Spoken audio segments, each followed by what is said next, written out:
Bom dia. Estamos na página 82, no capítulo 6 do livro Monat Befi, volume 2. Então, nós tínhamos falado sobre justamente que a gente tem que sair bonito na foto, lembram? O que significava sair bonito na foto?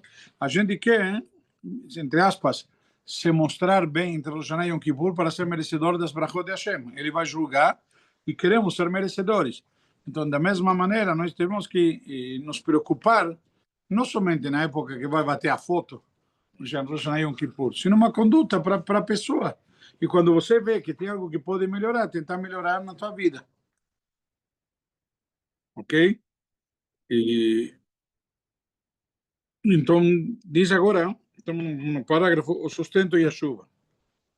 Está escrito na Torá, justamente no livro de Shemot, ויאמר השם למשה, הנני ממטיר לכם לחם מן השמיים, ויצא העם ולקטו דבר יום ביומו, למען נעשינו ילך בתורתי אם לא.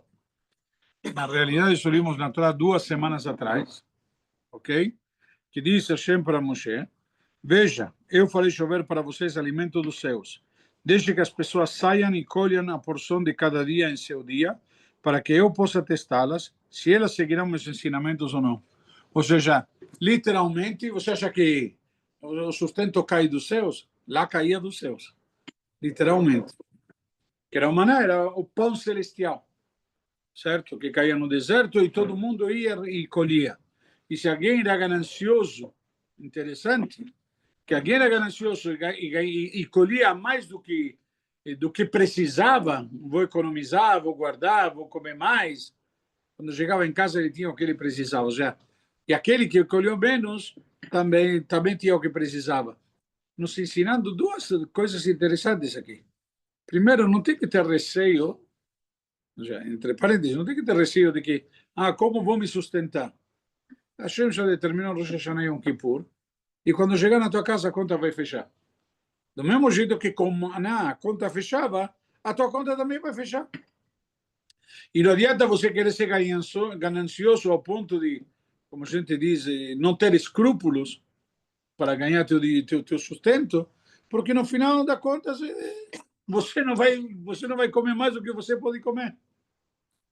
A gente diz, você não vai sentar em duas cadeiras, você não vai deitar em duas camas. Simples. Então, a Kadosh Baruch Hu, ele vai te dar. Isso Maná nos ensina também essa grande lição. Às vezes a pessoa ela quer ganhar, com ânsia de ganância e demais, ele se perde um pouco nisso daqui. Então, vem aqui, essa passagem nos ensina também essa lição. Mas o que ele está dizendo aqui, vemos aqui que o que acontecia é o quê? O sustento caía dos céus. Ou seja, simplesmente vinha de Hashem. Ou seja, a expressão usada nesse passo, farei chover. O que significa farei chover? Quer dizer que assim como a chuva, que ninguém consegue acelerá-la ou impedi-la que caia, assim também a Parnassá. Ninguém consegue acelerá-la e ninguém consegue evitar que caia. Tem uma pergunta. Sim. A gente está falando que né? O senhor disse aqui no livro também que é uma grande lição para o ganancioso, né? Essa passagem. Realmente né? Porque se ele quisesse mais, ia apodrecer e pronto. Mas essa foi uma passagem, foi um momento da nossa história, né? Foi um momento específico. Claro que está registrado e a gente aprende. Mas eu quero saber agora uma pergunta para o senhor, assim, o que o senhor acha da sua experiência hoje em dia? Qual é uma das maiores lições para o ganancioso?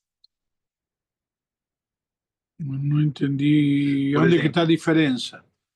Por exemplo, aqui é uma lição, mas, por exemplo, hoje tem acumulação. Uma pessoa que quer acumular muito, ela pode... Mas, desculpe, nós vimos em diversas, eu não sei como chamar em português, mas diversas ocasiões que tivemos crises exatamente no mundo, sabe, 2008, etc. Caras gananciosos, caras que guardavam, acumulavam, eu me garanto, eu estou tranquilo. Sabe aquela frase, você assistiu o filme Titanic? Aquela famosa frase, que nem Deus afunda ele, certo? Não precisou de Deus, precisou de um iceberg.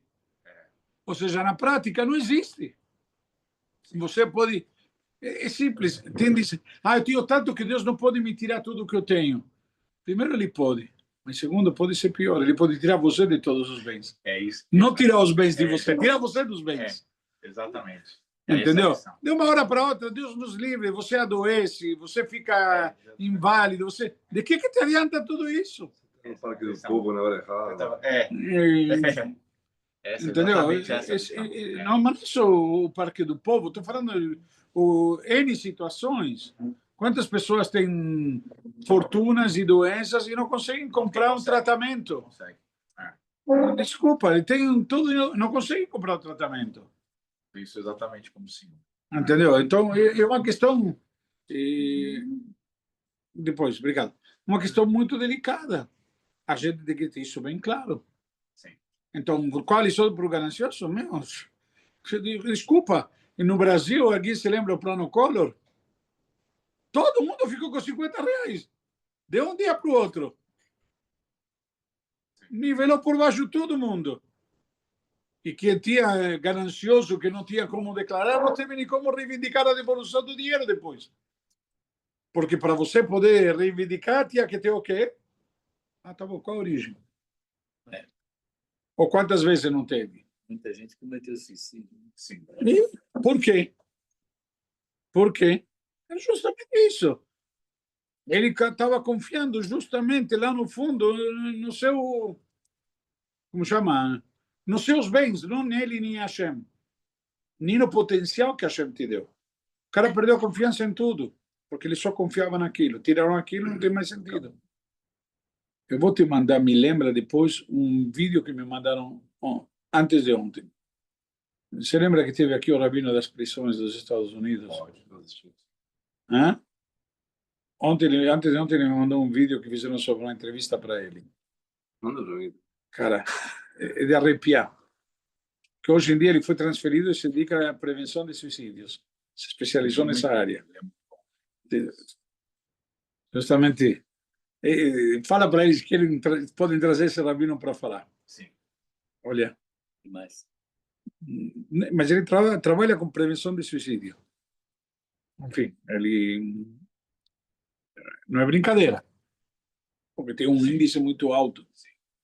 Mas não quero. O nosso senhor é de outra coisa.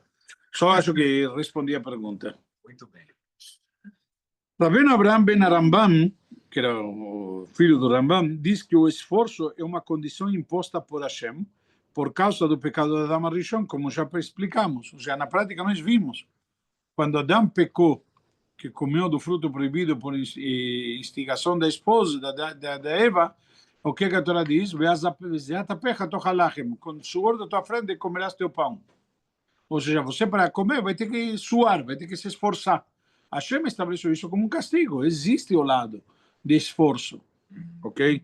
Então, cada ser humano precisa se esforçar de acordo com seu nível de emuná. E assim, Hashem dará seu sustento. Entretanto, se alguém pensar em que sua estadlut traz sua parnassá, se ele pensar que o esforço é isso que te dá parnassá, o esforço é um pré-requisito, mas não é disso que vai vir. Tem gente que caminha o dia inteiro e não consegue vender nada, só gastou sapato. Já, não é porque você muito caminhar e se esforçar significa que você conseguiu vender. E tem gente que senta num escritório, dá 3 telefonemas e faturou o ano inteiro. Enfim, nós vemos claramente, a Brachá vem de Hashem. Ou te chega justo um produto que todo mundo está querendo e você é o único que tem para vender. Ou seja, e não necessariamente vem, como se diz, é proporcional à tua capacidade ou ao teu esforço. Mas não significa que não tenho que me esforçar. Ok? Por isso que nós falamos outro dia, por cima, muito de leve, o conceito de diferença entre ganância e ambição. Lembra? Diferente. Para muitas pessoas são sinônimos. E, na verdade, não tem nada a ver uma coisa com outra. Vamos lá. Então, trata-se de um ateu. A pessoa que pensa assim, que depende do seu esforço, ele não acredita em Deus. Ele é um ateu, de alguma maneira. Se a pessoa tiver esse conceito claro em mente, dará valor ao que realmente importa na sua vida. Por quê? Eu preciso trabalhar, preciso me esforçar. É verdade. Se tem um cliente realmente sério e importante, vai me chamar para ir às 11 da noite, eu vou às 11 da noite e conversar com ele. Ok? Vou fazer meu esforço. Não vou dizer, não, Deus me garantiu minha parnassá, agora que ele se vire. 11 da noite e estou dormindo. Espera aí. Ou seja, mas não porque você vai 11 da noite significa que você vai ganhar mais do que... Entendeu? Talvez esse seja o seu jeito que a Hashem encontrou para você, o teu suor que você vai ter que suar para ter tua parnassá. Também tem eu escutava uma frase ultimamente que eu acho que é bem interessante, assim, você tem que fazer teu melhor para Hashem te complementar, te fazer o resto. Então, na verdade, essa questão do esforço, quando você se provoca a fazer teu melhor, significa que se você poderia visitar um cliente em um dia, isso não é teu melhor. Teu melhor talvez seja você fazer 10 clientes num dia. Talvez teu melhor seja isso. Mas assim, Calma, se você calma, começar a achar calma, que teu calma. melhor é fazer um cliente por dia, aí você está, como se fala, Tem a história famosa, Javier. teu Do melhor, cara- cada um sabe o que é seu melhor, na verdade, né? Na verdade, estou te falando, eu acho que cada um de nós devemos levar em consideração. Obrigado, sim. Devemos levar em consideração que o melhor é muito relativo. Cada um tem o seu. Não, melhor você tem um melhor em quantidade ou em qualidade. Eu posso visitar só um cliente, certo? Que ele me compra a produção do ano inteiro.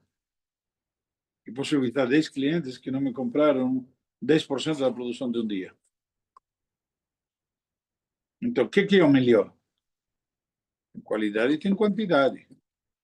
Entendeu? Eu posso ter um shiur que venham 30 pessoas e ninguém levou nada.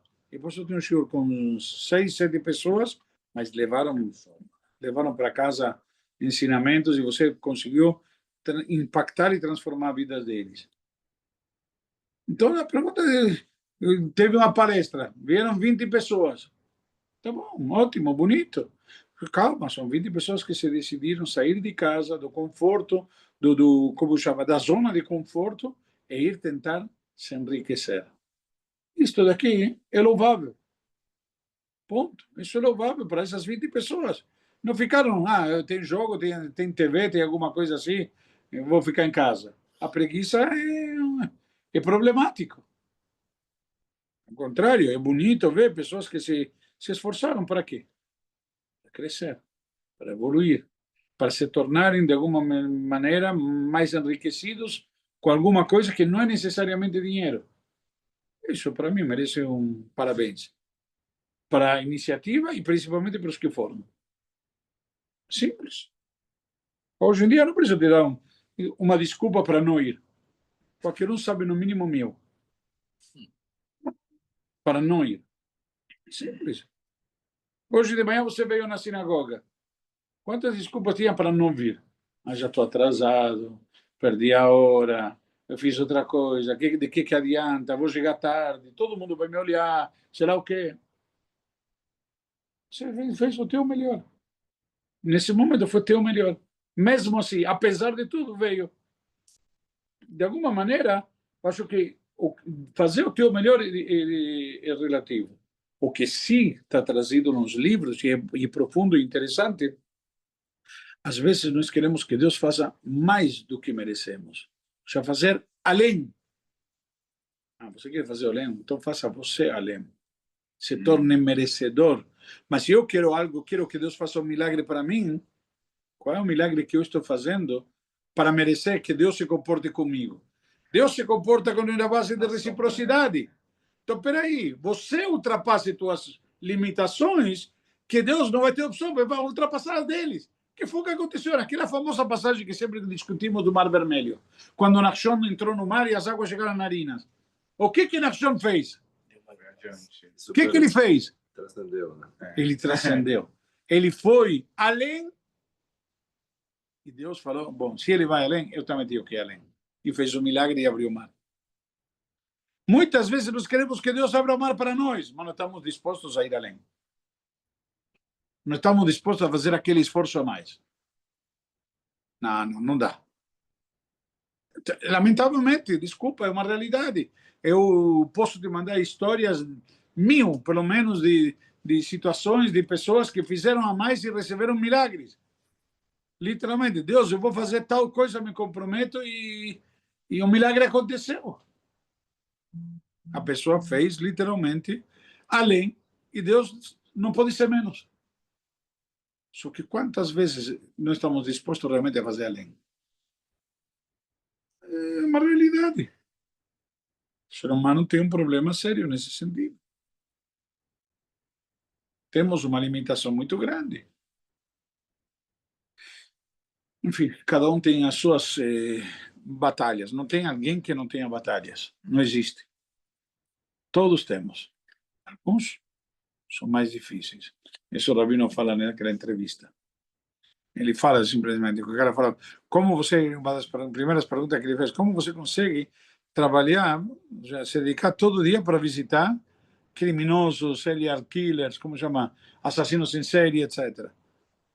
Ele fala numa frase, você tem que entender que alguns de nós, e ele corrige, todos nós, bonito, todos nós temos problemas e temos desafios. Alguns conseguem enfrentar os desafios, alguns não. Alguns conseguem overcome, como se sobrepor, vencer os desafios, e alguns não conseguem. É realmente muito interessante. Porque na prática, quantas vezes você consegue vencer o desafio e quantas vezes você não consegue? Você mesmo. É simples, cada um tem sua barriga. Não, cada um tem sua fraqueza, por assim dizer. Ok? O Talmud, Tratado de Avodah Zará, afirma que Hashem sustenta o mundo inteiro, desde um animal chamado Rem, que é muito grande, até as minúsculas lêndias. Rabbi Chaim Yosef David Azulay, o Hidá, famoso rabino sefaradi, mas ele traz que ele explica que o Rem trata-se de um animal puro, grande, cuja fêmea fica prenha durante 12 anos. No 11º ano de sua gestação, ela fica tão grande que não consegue se manter de pé. A Kadosh Baruch Hu, em sua misericórdia, faz com que, nesse período, saia muita saliva de sua boca para que grama cresça ao redor de onde ela está. Então, ela é herbívora, consequentemente não vai faltar para ela o quê? Alimento. Assim, a fêmea pode se alimentar sem praticamente sair do lugar.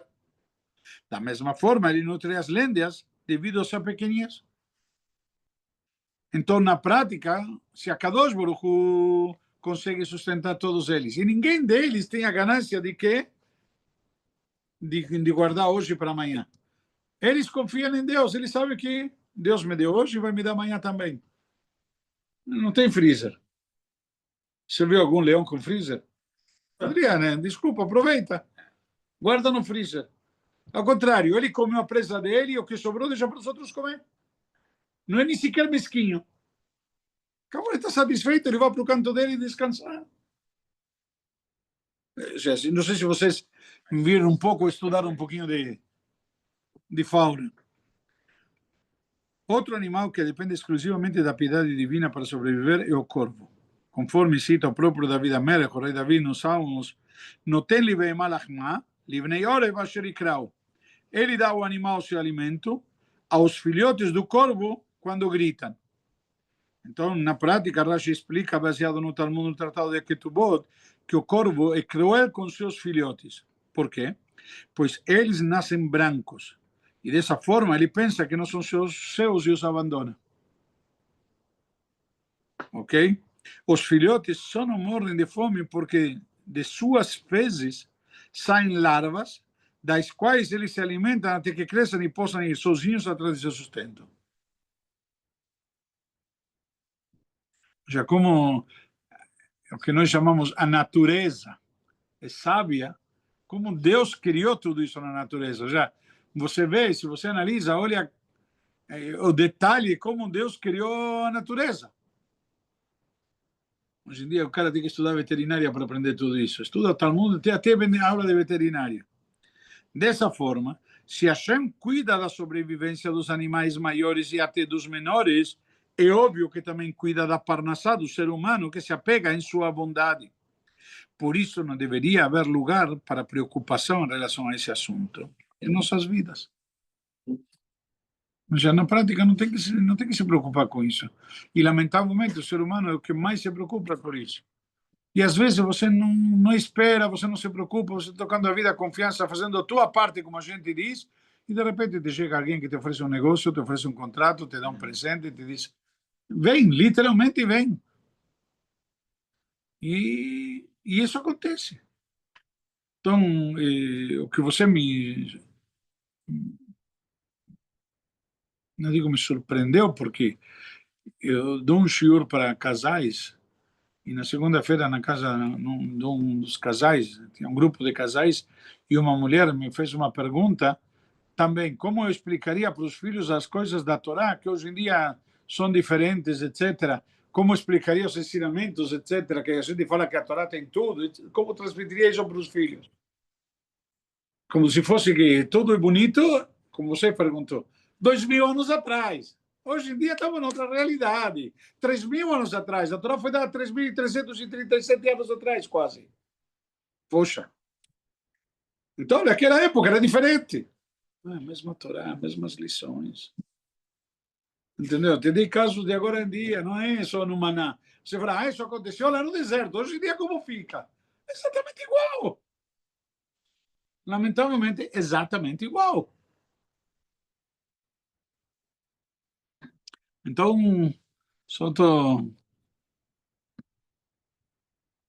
certo dia, um não-judeu me perguntou, vocês judeus acreditam em alma? Eu respondi que não apenas acreditamos, mas para nós a alma é eterna.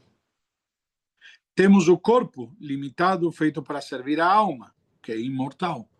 Ou seja, o corpo não é mais o quê?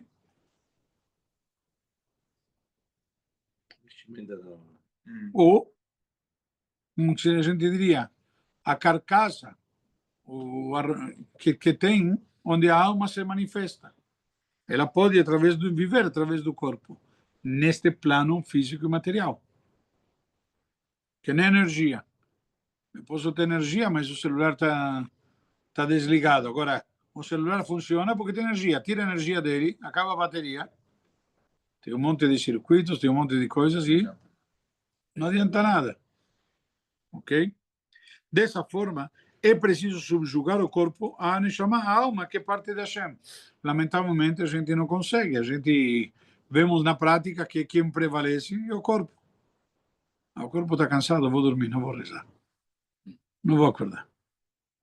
Estou exausto. Tenho calor, não consigo. Agora está muito quente. Está chovendo muito. Que tudo isso é quê? É corpo. Ok? A preguiça é considerada uma doença? A preguiça é considerado um defeito muito grande. De alguma maneira, sim, mas é uma doença, depende, emocional, etc., que é o que nós vemos, inclusive, que é a consequência da depressão. É isso. A depressão te gera preguiça. Agora, por que eu não sou psicólogo, não pretendo, mas o que te gera a preguiça é justamente o descontente, a falta de estímulo. Para que eu vou fazer se de qualquer jeito não vai dar certo?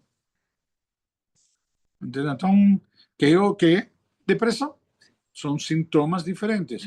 É só isso. Para que eu vou fazer se não vai me gerar tanto prazer? Né? Só que tem que saber que tem que fazer porque precisa ser feito. Ponto. Não pelo prazer. A satisfação, mas prazer, né? A mesma coisa. Físico. A mesma coisa. Qual a diferença entre satisfação e prazer? Satisfação é um tipo de prazer. Satisfação o que é? É o prazer. Na escala de valores, ela tem de vir primeiro. E o espírito é alimentado de Torah e Mitzvot. Ou seja, quando nós analisamos, o que precisamos ter mais? A alma ou o corpo? Preciso, como dizia... Bravo, calma. Mas diz o ditado em latim, mens sans, in corpore sans. Certo? Acho que era um Descartes, não me lembro. Mas ele falava, só vou estar bem quando o corpo estiver bem. E é verdade. Se eu não estou bem fisicamente, não consigo que minha alma se expresse bem. Eu não consigo, estou doente, eu não consigo rezar direito, não consigo estudar direito, não consigo servir a Deus. Mas se minha alma está doente, não adianta meu corpo estar bem. Não sei se deu para entender. Então, na hora que tenho que pôr, Obviamente, os dois têm que estar bem, como você disse. Mas qual é a prioridade? Prioridade é a alma. O que eu tenho que cuidar é que o celular pode estar com risco na tela, mas não pode faltar bateria, porque se faltar bateria, não vai funcionar. Ou seja, o primeiro ênfase é cuidar de quê? Da Neshama. Ou seja, eu tenho o celular, a primeira coisa que tenho que cuidar é o quê? Não a capinha, passar brilho para a tela, não ter a quantidade de digitais aí, que já não dá nem para identificar digital, ou gordura. Será? O principal no celular é a bateria. Carregado. Senão, não adianta. Se carregar ela estudando e se conectando. Né? Então, é a mesma coisa. Quando você enfia na tomada, significa que se conecta com a Hashem. Ou às vezes A melhor prova disso, Javier, ele chega na sinagoga e liga o celular na tomada.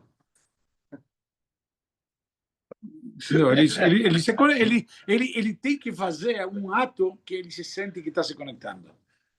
É simples, isso daqui é um estímulo que ele faz. Ele liga o celular na tomada e diz, bom, agora tenho que me ligar com a Hashem. Deixo tudo de lado, como deixo o celular de lado, deixo todo o resto de lado, agora me conecto com a Hashem. É, Javi? A gente tenta, estamos se esforçando sempre. ou às Tudo, vezes como diz, imagina, tudo que diz o ditado, tudo que dizer será usado contra você, e tudo que fizer também. a pessoa às vezes ela até trabalha que nem um leão, é motivada e tal, mas a finalidade não é reta, os propósitos dele não são. Lógico, concordo, isso é também errado. Entendeu? Inclusive, é uma pessoa valente, trabalhadora, motivada, mas a finalidade não é uma coisa. a pergunta é a seguinte: o que está te motivando? Essa é a questão. Tem gente que a motivação dele pode dar para a família o necessário que ela precisa. E tem gente que não, é uma questão de vaidade, de orgulho, de ganância, como falamos antes, pode ser. Enfim, tem muitas motivações. E isso pode ser por isso que você não vai ter felicidade nunca. O cara compra um carro pensando que o carro vai dar felicidade. Passaram 3 dias, já está, o carro já não é mais novo, já a emoção, o excitement foi tudo embora e de repente está faltando algo, ficou um vazio de novo. Aí procura a próxima compra, a próxima, eventualmente, que chama? Porque ele está procurando prazeres fora e não dentro. Ou seja, prazeres externos e não prazeres internos.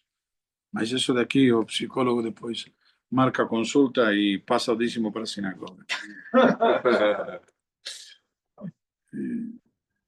Eu falei, passa a consulta primeiro, porque se não ganha a consulta, não tem como dar o dízimo. Não que o dízimo seja menos importante.